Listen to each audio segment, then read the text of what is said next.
Mi familia le dio a mi hermano una casa y a mí un boleto de lotería. Gané 200 millones. Voy a contarles una historia que todavía no tiene final, porque sigue en desarrollo. Mi nombre es Diego. Vengo de una familia de clase media, no rica, pero tampoco pobre. Crecí con mis padres y mi hermano mayor, Santiago. Desde que éramos niños, siempre noté que había una diferencia en la manera en que nos trataban. No era que me odiaran ni nada por el estilo, pero siempre parecía que Santiago recibía más apoyo, más regalos, más reconocimiento. Era el hijo mayor, el orgullo de la familia. Yo, en cambio, era el hermano menor, el que no necesitaba tanto. Si Santiago quería algo, mis padres encontraban la forma de dárselo. Si yo quería algo, tenía que conformarme con la versión más barata o, a veces, simplemente no obtenerlo. Nunca me quejé demasiado. Era la dinámica de nuestra familia, y aunque dolía, aprendí a vivir con eso. El regalo avancemos hasta el año pasado. Mis padres decidieron que ya era hora de hacer un regalo especial a cada uno de sus hijos. Santiago recibió una casa completa. No era una mansión, pero era una casa en una buena zona, pagada en su totalidad. ¿Y yo? Me dieron un sobre.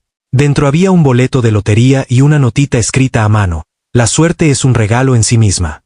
Quién sabe, tal vez este sea tu golpe de fortuna. Recuerdo que en ese momento sentí una mezcla de emociones. No era tanto la diferencia de valor entre los regalos, sino lo que significaba. A mi hermano le dieron seguridad, estabilidad, algo tangible. A mí me dieron una posibilidad, una esperanza, un chiste. Pero lo acepté. No había mucho que pudiera hacer al respecto. Me reí un poco para ocultar lo que realmente sentía y lo guardé en mi cartera. El giro del destino una semana después, estaba sentado en el sofá viendo la televisión cuando anunciaron los números ganadores de la lotería. Miré el boleto, luego la pantalla, luego el boleto otra vez. Me quedé en shock. Había ganado. No un premio pequeño, no unos cuantos miles de dólares. Había ganado el premio mayor. 200 millones. 200 millones. Sentí como si el mundo entero se hubiera detenido. Pasé por todas las emociones posibles en cuestión de segundos. Incredulidad, euforia, miedo, confusión. Llamé a un amigo de confianza para que revisara los números conmigo, y cuando me confirmó que eran correctos, supe que mi vida acababa de cambiar para siempre. ¿Y ahora qué?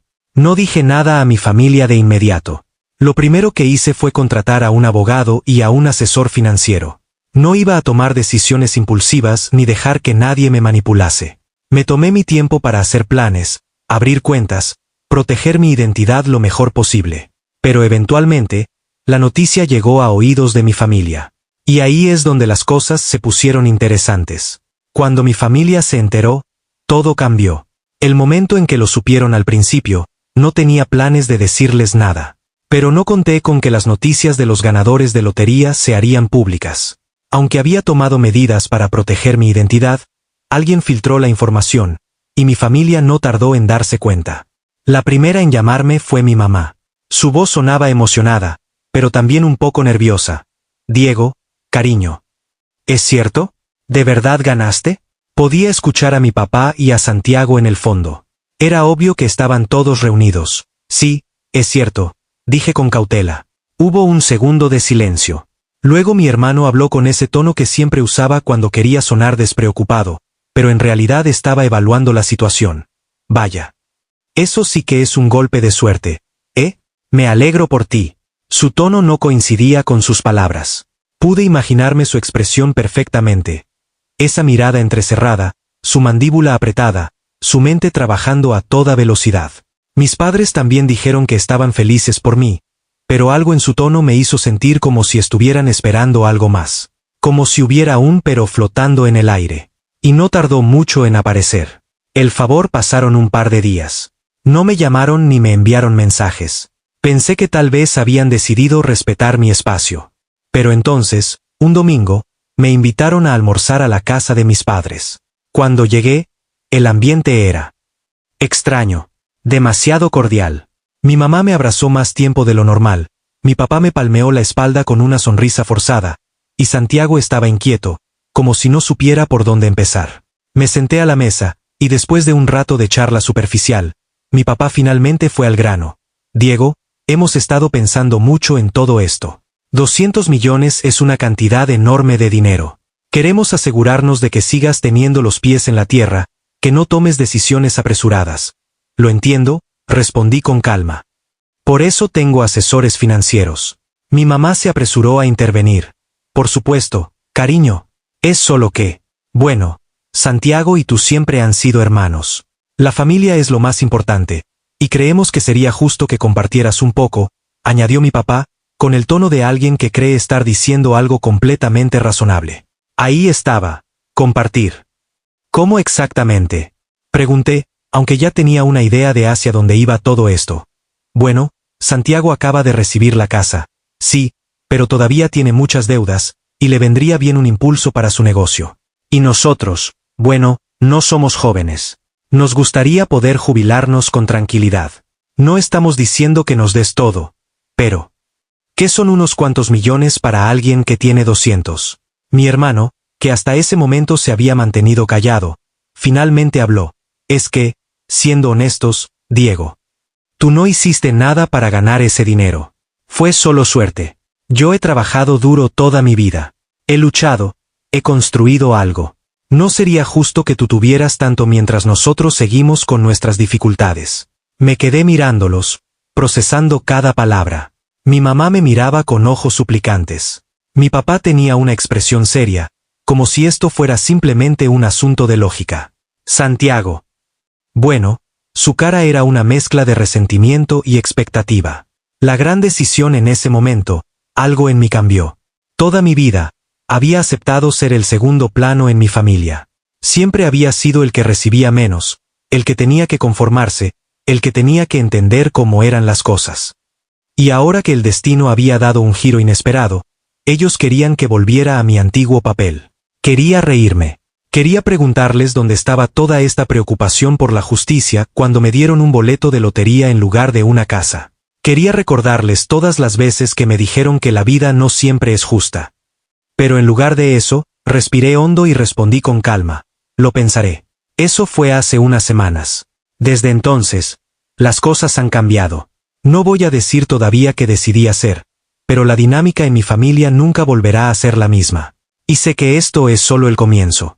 Actualización 1. Lo pensaré no fue suficiente después de esa comida incómoda con mi familia. Intenté alejarme para reflexionar sobre la situación. No quería tomar decisiones apresuradas, ni dejarme llevar por la culpa o la presión. Pero no tardé en darme cuenta de que no me darían ese espacio. Los primeros días fueron relativamente tranquilos. Mi mamá me enviaba mensajes con frases pasivo-agresivas como, cariño, recuerda que la familia es lo más importante. No dejes que el dinero te cambie. Mi papá, más práctico, adoptó un tono de preocupación. Hijo, 200 millones es una cantidad que puede ser peligrosa si no la manejas bien. ¿Has pensado en dejar que alguien con experiencia te ayude? Pero Santiago. Él fue el que realmente no perdió el tiempo. 2 días después de la comida, se apareció en mi departamento sin avisar. Tocó la puerta con insistencia, y cuando abrí, entró sin siquiera esperar una invitación.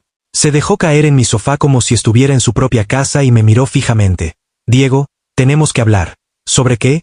Pregunté, aunque ya tenía una idea. No puedes simplemente desaparecer y hacer como si no tuvieras responsabilidades, dijo, con un tono condescendiente.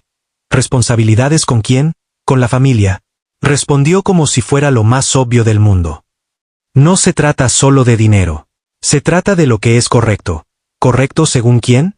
Suspiró con frustración, como si yo fuera un niño caprichoso. ¿Sabes a qué me refiero? Mira, no te estamos pidiendo que nos des la mitad ni nada así. Solo algo razonable. ¿Algo razonable como cuánto? Dudó por un segundo antes de decirlo. Unos 5 millones para mí. Lo suficiente para pagar mis deudas y expandir mi negocio. Y otros 5 para mamá y papá. 10 millones. Lo dijo con tal naturalidad que me quedé sin palabras por un momento. Voy a pensarlo, dije finalmente. Santiago me observó por unos segundos. Su mandíbula se tensó, pero luego sonrió de forma casi artificial. Se levantó, me palmeó el hombro y dijo, no tardes demasiado. Y con eso, se fue. Fue en ese momento cuando supe que esto no iba a terminar bien. Actualización 2. Manipulación emocional, nivel experto. Después de la visita de Santiago, mi mamá decidió intensificar su estrategia. Primero fueron mensajes cariñosos y preocupados. Hijo, ¿cómo estás? Me tienes preocupada. Te noto distante. Luego pasó a los mensajes de culpa. Desde que ganaste la lotería, siento que ya no te importamos. No sé qué hicimos mal contigo. Pero la joya de la manipulación llegó cuando me llamó, sollozando. Diego. Hijo. No sé qué hicimos mal. ¿Por qué te volviste tan frío? Mamá, no soy frío. Solo estoy tomándome mi tiempo. ¿Tiempo para qué? Somos tu familia. ¿Desde cuándo necesitas tiempo para decidir si quieres ayudarnos o no? Intenté explicarle que no era tan simple, que no quería tomar decisiones apresuradas, pero ella ya había entrado en modo mártir. No es por el dinero, cariño. Es por el hecho de que parece que ya no te importamos. Que prefieres alejarte de nosotros en lugar de compartir tu felicidad. Ese fue el momento en el que entendí que no estaba teniendo una conversación con mi madre, sino con alguien que estaba usando la culpa como arma. Y no fue la única. Poco después, mi tía Rosa, la hermana de mi mamá, me llamó. Ella nunca se había metido demasiado en nuestras vidas, así que su mensaje me sorprendió. Diego, sé que esta es una situación difícil, pero tu mamá está sufriendo mucho. Tal vez podrías hacer algo para tranquilizarla. Algo como que, no sé, tal vez asegurarles que estarás ahí para ellos. A veces, la gente solo necesita sentirse segura. No lo dijo abiertamente, pero la insinuación era clara. Si les daba dinero, dejarían de molestarme. Pero para mí, esto no era solo una cuestión de dinero. Era el hecho de que, en lugar de celebrar conmigo o apoyarme, mi familia había decidido que lo más importante era asegurarse de que consiguieran su parte. Y eso dolía más que cualquier otra cosa.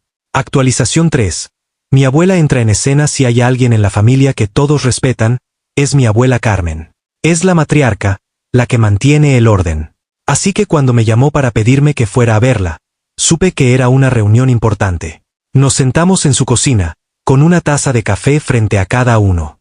Me miró fijamente y preguntó: Diego, cariño, quiero que me digas la verdad.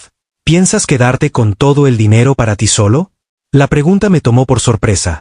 No he decidido nada todavía. Eso no es lo que me dijeron. ¿Qué te dijeron? Que te volviste arrogante. Que ahora crees que estás por encima de la familia.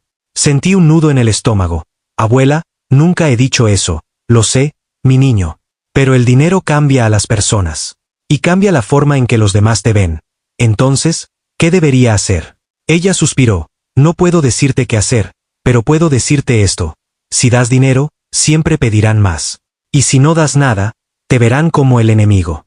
Lo único que realmente puedes hacer es decidir qué clase de enemigo prefieres ser. Esas palabras me quedaron grabadas. Actualización 4. La carta de Te debemos todo. Después de la charla con mi abuela, recibí un correo electrónico de mis padres. Un correo larguísimo donde enumeraban todo lo que habían hecho por mí desde que nací. Desde pañales hasta mi educación universitaria, cada gasto estaba detallado. El mensaje final decía: no queremos hacerte sentir obligado, pero creemos que es justo que recuerdes cuánto hemos invertido en ti. No te pedimos que nos devuelvas todo, solo que seas justo. Era como si hubieran convertido mi crianza en una factura pendiente. Y eso, más que nada, me dejó claro que esto nunca había sido sobre amor o familia. Actualización 5. La traición de Santiago. La traición de mi hermano alcanzó nuevos niveles cuando descubrí que, además de sus palabras airadas, estaba sembrando dudas en mi círculo cercano. Empezó a hablar con amigos y conocidos en reuniones informales, relatando cómo yo me había transformado en alguien insensible y distante tras ganar la lotería. Recuerdo una noche en la que, en medio de una tertulia, uno de mis amigos de toda la vida comentó con desdén: Diego, ya no eres el mismo. Desde que ganaste, te has convertido en un tipo arrogante que ya no entiende lo que es la familia. Al principio, traté de ignorar esos murmullos, convencido de que mi hermano exageraba para conseguir su beneficio. Sin embargo, poco a poco, la semilla de la duda creció. Incluso aquellos en quienes confiaba comenzaron a mostrar recelo hacia mis decisiones. En una de esas charlas a solas, un amigo me confesó que Santiago había insistido en que el dinero corrompe y que yo no era la excepción. Esa conversación me dejó un sabor amargo, pues parecía que todo mi mundo se estaba desmoronando por las palabras de alguien a quien siempre había admirado. La manipulación emocional se había convertido en una herramienta letal en las manos de mi hermano, y yo era el blanco. Actualización 6. El ultimátum. El ambiente en casa se volvió cada vez más tenso y frío. Una tarde, mis padres me llamaron a una reunión en la sala, donde la atmósfera era casi insoportable.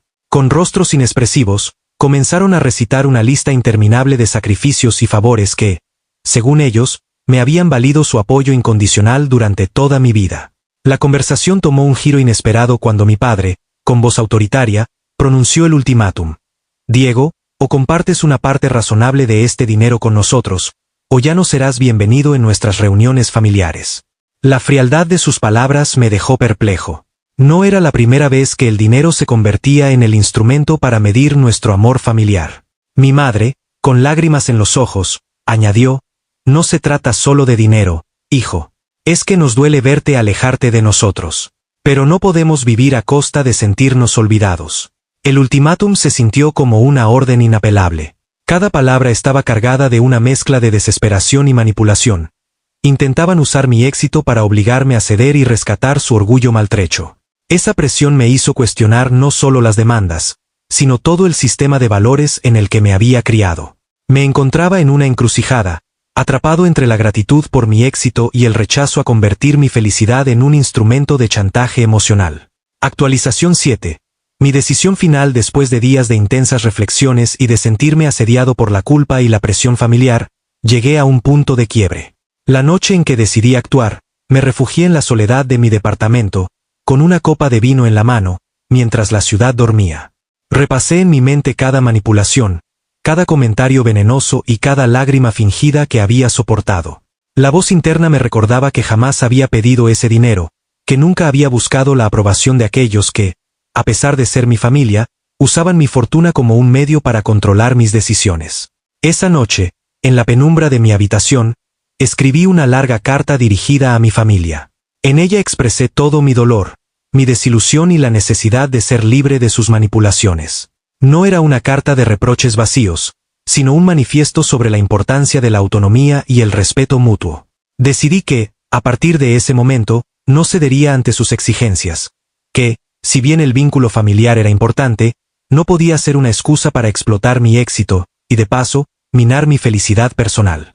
Con el primer rayo del amanecer, me sentí dividido entre la tristeza por la pérdida de una ilusión familiar y la esperanza de un futuro en el que podría forjar mi propio destino. La decisión era dolorosa, pero necesaria. Sabía que, en ese instante, estaba marcando el inicio de un camino en el que tendría que enfrentar las consecuencias de mi elección, consciente de que, a veces, el precio de la libertad es la soledad. La historia continúa, y aunque el final aún no está escrito, en mi interior se forjaba una determinación inquebrantable. Ser dueño de mi vida, sin ataduras ni manipulaciones.